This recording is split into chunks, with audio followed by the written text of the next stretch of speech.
నమస్తే. నేను సంధ్య. అందరూ ఎలా ఉన్నారండి? బాగున్నారా? Welcome to my channel. ఈరోజు మన గార్డెన్లో సమ్మర్ సీజన్ కోసం కొన్ని సీడ్స్ అయితే పెట్టాం కదండి. కీరా దోస ఇంకా బెండకాయ మొక్కలైతే వాటిని ఈరోజు రిపోర్టింగ్ చేసుకుందాము. వాటితో పాటు నేను మొక్కలకి ఏ కంపోస్ట్ ఇస్తాననేది ఈ వీడియోలో మీతో షేర్ చేసుకుంటున్నానండి. ఈ వీడియో లాస్ట్ వరకు చూసి నచ్చితే తప్పకుండా లైక్ చేయండి. మీ లైక్ మాకు చాలా ఎంకరేజ్మెంట్ని ఇస్తుంది. ఇంట్లో కొన్ని ఆనియన్స్కి అయితే ఇలా మొలకలైతే వచ్చాయండి. ఇంకా గార్డెన్లో అయితే తీసుకొచ్చి ఇలా పెట్టాను. ఒక 2 వీక్స్ తర్వాత మంచిగా అయితే పెరిగాయండి ఇవి. వీటి ఫ్లవరింగ్ వస్తే చాలా అందంగా ఉంటుంది కదా. వీటితో పాటు తోటకూర కూడా వేసానండి పక్కన. చాలా బాగుంది వీటి గ్రోత్ కూడా. సమ్మర్లో మనం 2 టైమ్స్ వాటర్ ఇస్తే మంచిగా హెల్తీగా ఉంటాయండి మొక్కలు అనేవి. వంకాయలు కూడా ఉన్నాయండి. ఇవి కూడా హార్వెస్ట్ చేసుకుందాం. ఇవి కొంచెం పెద్దగానే అవుతాయి. కాకపోతే నేను ఈ సైజులో ఉన్నప్పుడే తీసేస్తున్నానండి. లేకపోతే ఎలుకలు తినేస్తున్నాయండి. వాటికన్నా ముందే నేనే హార్వెస్ట్ చేసేస్తున్నాను అందుకని.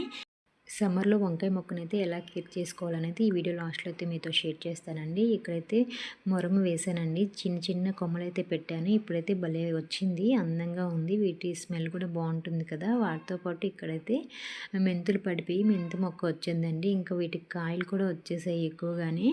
వీటి మంచిగా ఉన్న గింజలు అయితే భలే వచ్చాయి అనిపించింది నాకు. ఇవి ఎండాక హార్వెస్ట్ అయితే చేసుకోవాలండి. ఒకే కుండీలో చామంతి, మొరమం ఇంకా ఈ మెంతులు అయితే వేసేసాను.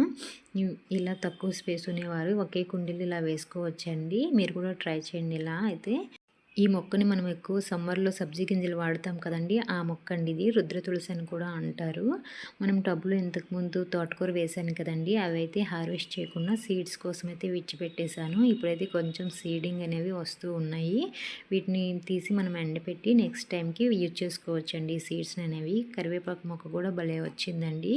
చిన్న చిన్న చిగుర్లు కూడా వచ్చేస్తున్నాయి వాటి రూట్స్ ద్వారా అనేవి. కరివేపాకుని హెల్తీగా పచ్చిగా ఉండాలంటే వారానికి ఒక్కసారి అయినా మనం బియ్యం కడిగిన వాటర్ని అయితే ఇవ్వాలండి. అలాంటప్పుడే వీటి గ్రోత్ అనేది బాగా వస్తుందండి. ఒకే కుండీలో ఒక 5-6 మొక్కలు వేసుకుంటే టౌన్లో ఉండే వారికి బాగా హెల్ప్ అవుతుందండి.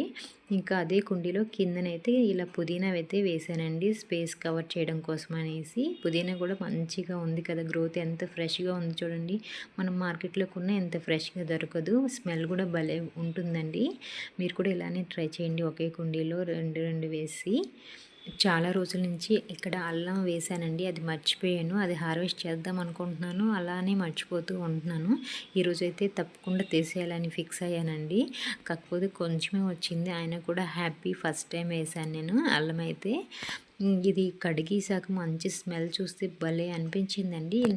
కొంచెం కట్ చేసినా కూడా భలే స్మెల్ అయితే వస్తుందండి.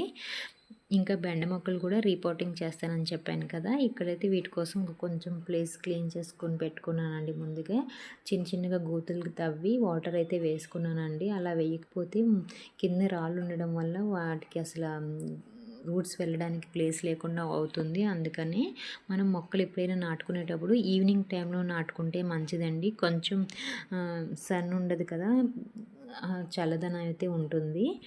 మార్నింగ్ వేసుకుంటే ఆ ఎండకి వాడిపోయినట్టుగా అయిపోతాయి. నెక్స్ట్ రోజు మళ్ళీ వాటికి లెగాలంటే కొంచెం గ్రోత్ అయితే కొంచెం ఎనర్జీ కావాలి కదా. అందుకని నేను ఒక్కొక్క దానిలో ఒక్కొక్కటే పెడుతున్నానండి. 2 పెట్టట్లేదు, ఎందుకంటే వేగంగా గ్రోత్ అనేవి వస్తుందని. నేను ఈ 2 ఇయర్స్ బ్యాక్ ఇలానే కొన్నానండి ఇవి సీడ్స్ అయితే. అవి అప్పటి నుంచి యూజ్ చేస్తూ ఉన్నాను. ఒక్క కాయనైనా ఉంచుకుంటానండి లాస్ట్ వరకు ఈ సీడ్స్ కోసం అనేసి. ఈ కీరా దోసని కూడా మంచిగా వచ్చాయండి. ఇవైతే రీపాటింగ్ చేసుకుందాం. ఈ చెట్టు దగ్గర వేద్దాం అనుకుంటున్నానండి. ఇవి చెట్టుకి అల్లుకొని పోతాయి అనేసి. ఈ ప్లేస్ కూడా కొంచెం ఎండ రాదండి, ఇక్కడ కొంచెం నీడగా ఉంటుంది, సెమీ సైడ్లో ఉంటుంది కదా అని వేస్తున్నాను. ఇక్కడైతే టైట్గా వస్తుందండి. వాటర్ అయితే వేసుకోవాలి, ఎందుకంటే నేను ఈరోజు వాటరింగ్ అయితే చేయలేదు. ఇలా వాటర్ వేసి తీసుకుంటే కొంచెం వేగంగా స్మూత్గా అయితే వచ్చేస్తాయండి, రూట్స్ పోకుండా. ఈ మొక్కలని ఒకే దగ్గర వేస్తున్నానండి. ఒక్కటైనా బతుకుతుంది కదా అనే ఉద్దేశంతో వేస్తున్నాను. చూడాలి, ఫస్ట్ టైం వేస్తున్నాను ఎలా వస్తుందా అనేది. ఈ కీరా దోస పెంచడంలో మీకు ఏవైనా టిప్స్ తెలిస్తే నాకు షేర్ చేయండి కామెంట్ రూపంలో. ఇక్కడైతే వాటరింగ్ కూడా చేస్తున్నానండి. ఇది మనం లాస్ట్ టైం వేసాం కదండి చిక్కుడుపాదు, అదైతే బాగా వచ్చింది. ఇంకా ఈ కాశీబంతి కూడా సీజన్ అయిపోయిందండి. వాటి సీడ్స్ అయితే హార్వెస్ట్ చేస్తున్నాను నెక్స్ట్ సీజన్కి. కొన్ని అయితే సీడ్స్ పడి కూడా మొక్కలు చాలా ఎక్కువనే వచ్చాయండి.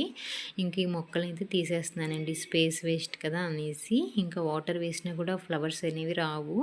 ఇదైతే తులసి మొక్క అండి. మొత్తం వాడిపోయింది. ఈ మొక్కనైతే మనం పడేయకుండా ఎవరైనా యజ్ఞం చేస్తారు కదండీ! వాళ్ళకిస్తే యూజ్ చేసుకుంటారు మందిర్‌లో అలాగా. మనం ఇంట్లో కూడా ధూపం వేసేటప్పుడు చిన్న చిన్న మొక్కలు వేయొచ్చండి. ఈ కాకరపాదు ఎన్ని కాకరకాయలు కాసిందో కదా! ఇప్పుడైతే మొత్తం ఎండకెందుకో వాడిపోయినట్టుగా అయిపోతున్నాయి. ఫ్లవర్స్ కూడా చిన్న చిన్న పిందెలొచ్చినా కూడా అవి కూడా వాడిపోతున్నాయండి. అసల తీయడానికి బాధ అనిపిస్తుంది. అయినా కూడా తీసేస్తున్నాను. చూడండి చిన్నగా పిందె అసలు ఎండిపోయింది మొత్తం.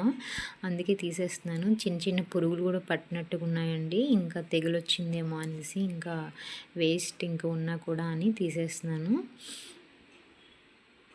ఈ వంకాయ మొక్కకు కూడా చూడండి ఇలా పురుగు వచ్చింది. ఎందుకంటే మనము గెంజి అలా వేస్తూ ఉంటాం కదండీ! గెంజి వేయడం వల్ల అలా తెల్ల పురుగు అనేది వస్తూ ఉంటుంది. అవైతే కట్ చేసుకోవాలండి కొమ్మలు. ఎప్పటికప్పుడే ఈ కొమ్మలు కట్ చేసుకోవడం వల్ల మళ్ళీ మంచిగా చిగుళ్ళు వచ్చి పూత అనేది స్టార్ట్ అవుతుంది. ఈ కిందన కూడా కొంచెం తవ్వి పెట్టుకొని ఏదైనా కంపోస్ట్ ఉంటే వేసుకోవచ్చండి.